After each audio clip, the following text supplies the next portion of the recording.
Idylle, c'est ça? C'est ça, elle s'appelle Idylle, elle a 20 mois. Elle est en fin d'éducation, elle va être remise le mois prochain à son futur maître déficient visuel qui habite sur Marseille. C'est vraiment deux individus que l'on essaye de rassembler et toutes les équipes ne fonctionnent pas de la même manière, donc oui. La demande. Oui, alors il faut comprendre deux choses. On est une école dans un réseau, il y a 12 écoles qui sont fédérées au sein de la Fédération française des associations de chiens guides d'aveugles. Du travail de toute une équipe pour pouvoir le former.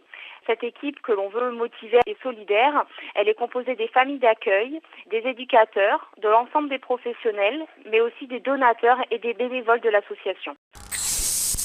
La semaine du chien guide d'aveugle, c'est pour sensibiliser tout le monde aux chiens guides d'aveugle, aussi bien par rapport aux aveugles eux-mêmes qui peuvent avoir des difficultés pour se déplacer dans les rues, par rapport aussi à des aveugles qui pourraient découvrir, ça peut paraître étonnant, mais parfois ils n'y ont pas pensé. Puis le fait de nous croiser dans la rue, de nous trouver sur un stand, mais voilà, tout à coup ils rentrent dans le monde du chien guide d'aveugle.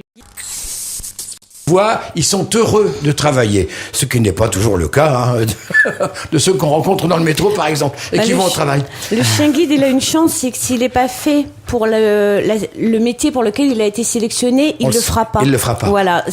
Donc tous les ans, nous faisons une journée porte ouverte sur toute la France, c'est-à-dire toutes les écoles qui sont affiliées à la fédération, et ça nous permet de présenter notre travail une journée porte ouverte.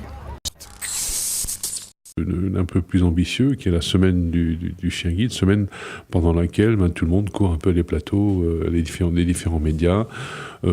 Certains organisent des sensibilisations, des manifestations. À l'école qui va le recevoir, ce qu'il a vécu, comment il se comporte. Globalement, on a une production aujourd'hui de 250 chiots. On en garde à peu près une vingtaine chaque année et tout le reste part en école de chien guide. C'est aujourd'hui que démarre la semaine pour les chiens guides d'aveugles. Et à cette occasion, la Fédération des associations de chiens guides d'aveugles lance un appel à des familles volontaires pour accueillir des chiots labrador, golden ou berger allemand, qui sont de futurs guides donc. Car avant d'être confiés à des personnes malvoyantes, ces chiens doivent être accueillis en famille pendant 1 an pour apprendre la propreté et la vie en groupe. Les familles sont bénévoles, mais les frais vétérinaires et la nourriture sont remboursés. Ça doit être terrible de s'en séparer au bout d'un an. Au bout d'un an. Ouais. Pour moi, c'est une sécurité. On fait les trajets c'est beaucoup moins fatigant pour moi de faire un trajet avec un chien guide que de faire à la canne blanche, quoi. Le but était de pouvoir promouvoir la chaîne de solidarité qui doit se mettre en place pour que nous puissions finalement obtenir ces chiens qui nous sont remis gratuitement. C'est bien. Itou a un peu plus d'1 an. Ce jeune labrador a commencé le dressage il y a 2 mois et demi. Chaque jour, il apprend avec Luc à se déplacer n'importe où. Ouais, c'est bien mon grand. La première chose qu'on crée quand on commence à travailler avec un futur chien guide, c'est de créer une relation de confiance. Donc on est dans l'échange, on est dans la manipulation. C'est beaucoup de répétitions. Au départ, on lui montre tout ce qu'elle a à faire. C'est nous qui la guidons. On la récompense beaucoup avec des croquettes. Et elle aura tendance à le refaire, à prendre des initiatives.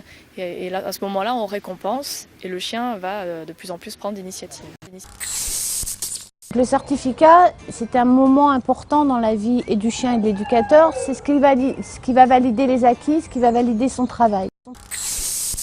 Une fois par mois, élèves chiens guides et parents adoptifs se retrouvent pour des exercices collectifs en ville.